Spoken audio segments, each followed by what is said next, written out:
first of all, I think and I hope and pray that you all know that we have a female CEO of NASDAQ, Adina Friedman, okay, a Vanderbilt University alum, by the way, from Nashville, in Nashville. Hi, Jason. And we also have a female CEO at the New York Stock Exchange, okay? This is tremendous. This is imperative that we have role models for women. There are so few of us. So the world is changing ever so slowly, but we believe it is for the good. As you mentioned before, John, women do actually do better in trading. And for those of you who want to know about women portfolio managers, hedge fund managers, et cetera, I suggest you read a book by Meredith Jones, who is on my board of directors, by the way. She has a conference going on a little further uptown later this afternoon, but she goes along she interviews about 7 or 8 female hedge fund managers, of which there are very few. So, how did I get into this? First of all, I was born and raised here in New York City, the Big Bad Apple. I'm from the Bronx. And I'm a big believer of STEM professions, of which finance is, of course, math, lifting people out of poverty in one generation. I am a perfect example of that. My father had about a 3rd grade education. My mother about a 6th grade education. They came off the boat from Ireland. And I am the one of only 5 siblings to complete college and head right to Wall Street. So STEM professions, again, lift people out of poverty in one generation. So I think it's a tool that empowers those who want to get ahead. So again, I commend all of you for getting this far. As far as what we do with Rock the Street, Wall Street, okay, there we go. I'll just mention here, this is our website. There's Judy Ricketts. Judy Ricketts is a member of the founding family of TD Ameritrade, the Ricketts family, who also happen to own the Chicago Cubs, for all you baseball fans in the audience.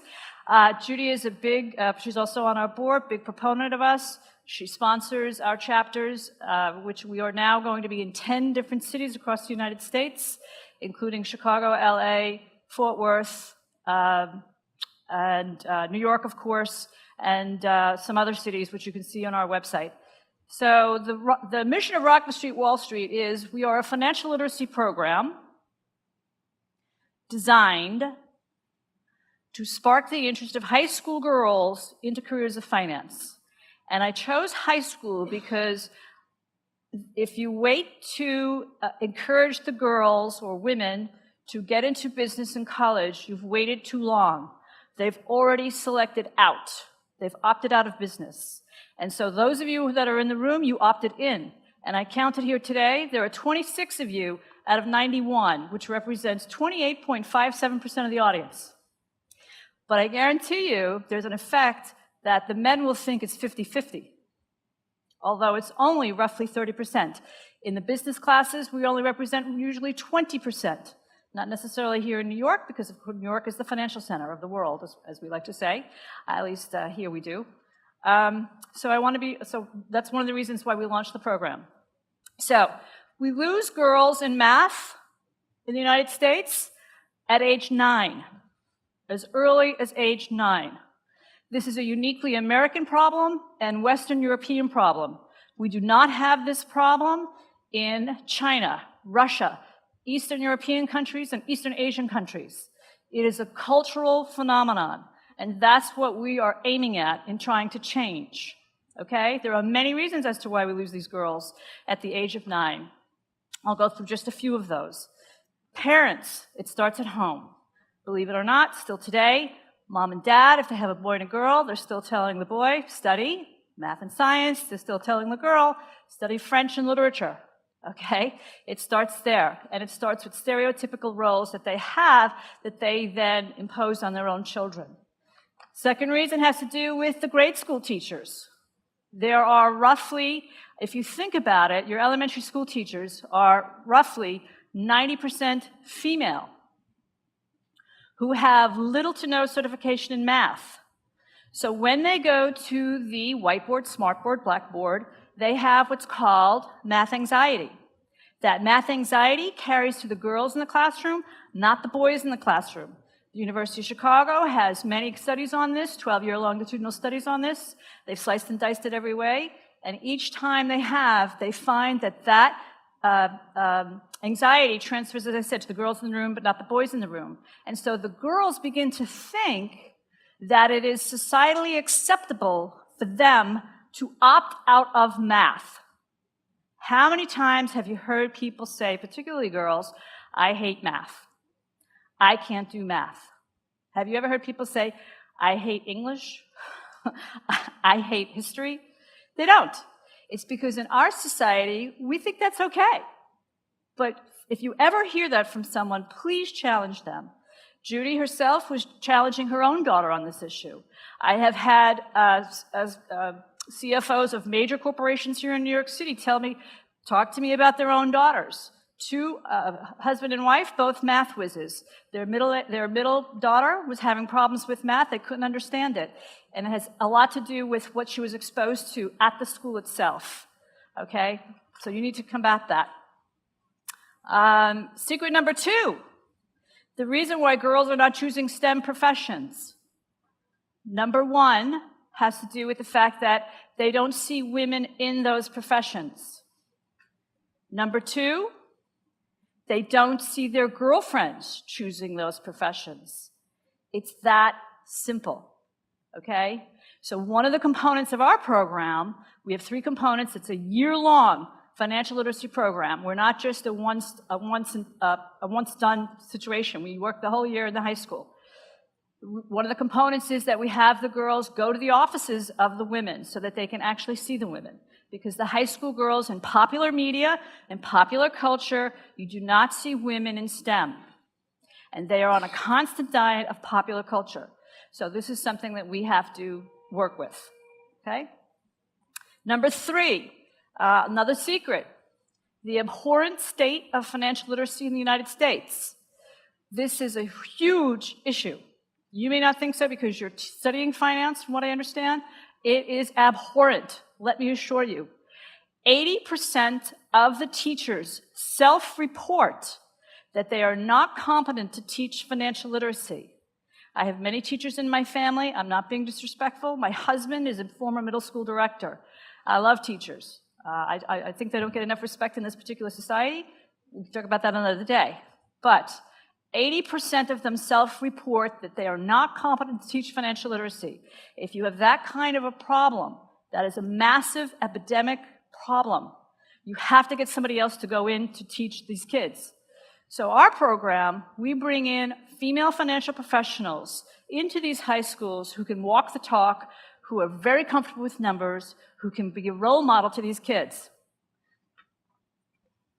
You should also know this.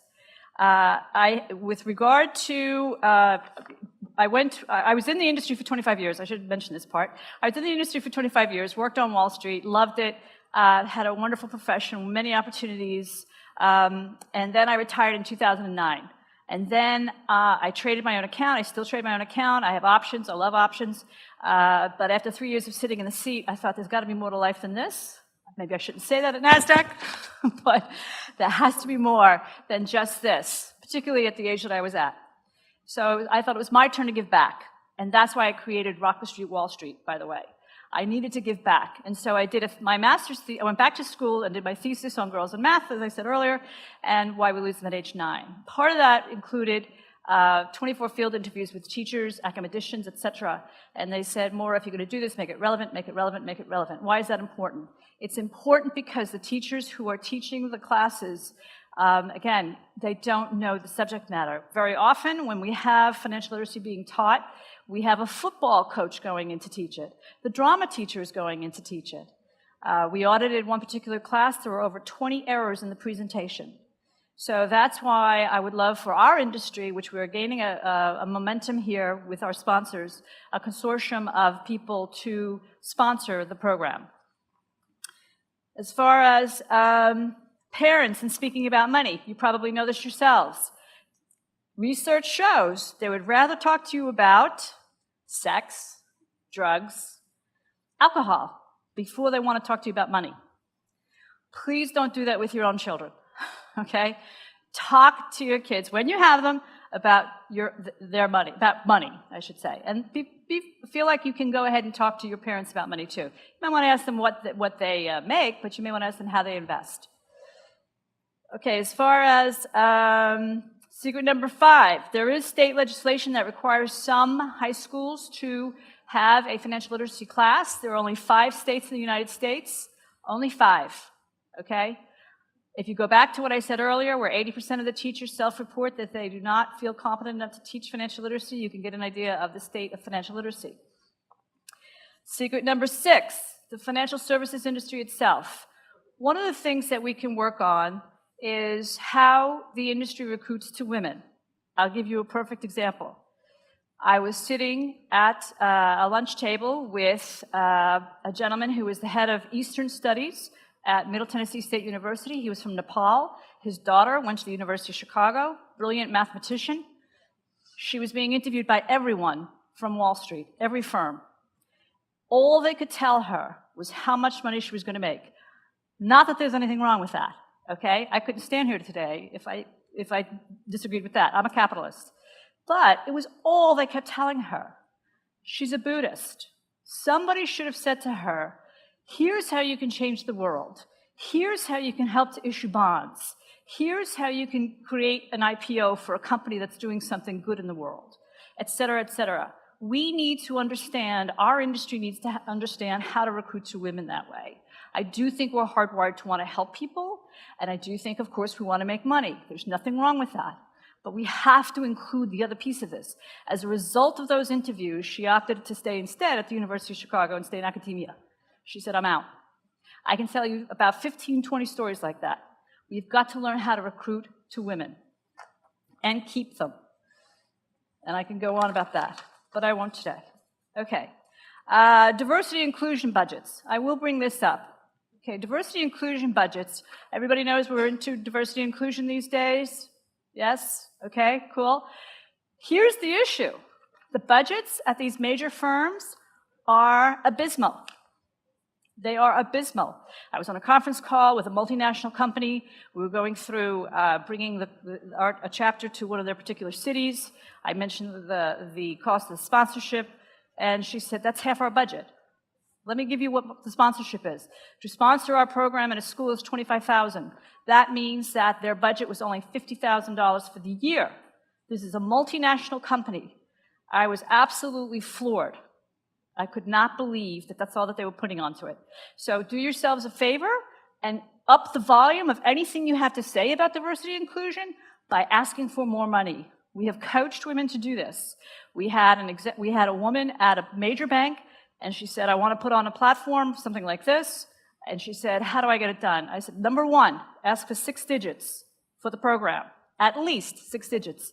Number 2, ask for the CEO to come and speak to your clients that day. She said, he'll never come. I said, ask. She did.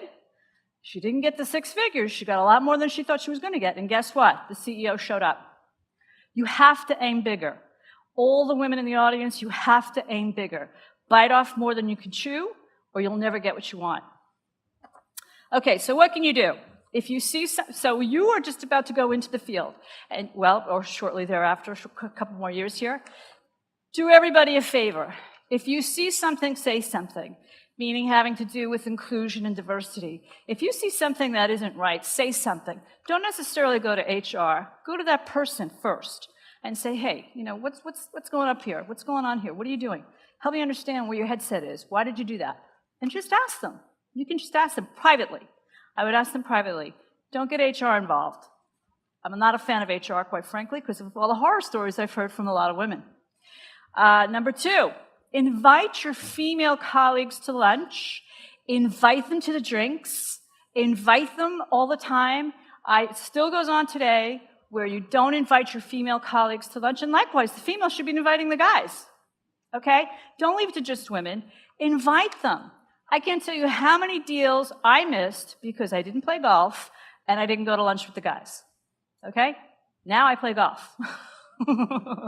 I'm playing golf at Liberty National tomorrow. I'm really excited.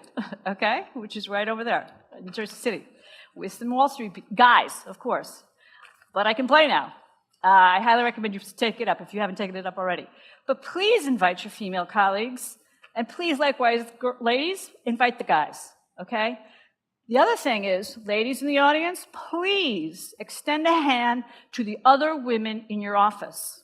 And the reason for that is because when I was on Wall Street, there was a headset of scarcity, meaning we thought there was room for only one of us at the top.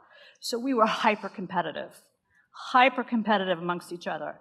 Let me assure you, there is now room for more than one of us at the top. Extend your hand. If she slaps it, keep doing it. Keep extending the hand, because now you've been informed. She's uninformed, okay? It's going to be competitive out there, but please, there's strength in numbers. Think about the guys, okay? They know how to be a team. We need to be more of a team, which, by the way, over 90% of our volunteers were team players on team sports. So I suggest that you continue to do that. Okay, the last thing I want to leave you with is get your firms to sponsor something like us, Rockland Street, Wall Street. As I said, we're in 10 cities and growing. We need to get more women into the field, but we need to get to them sooner at the high school level. So if you have any questions, just let me know. But thank you so much, John. I really appreciate it.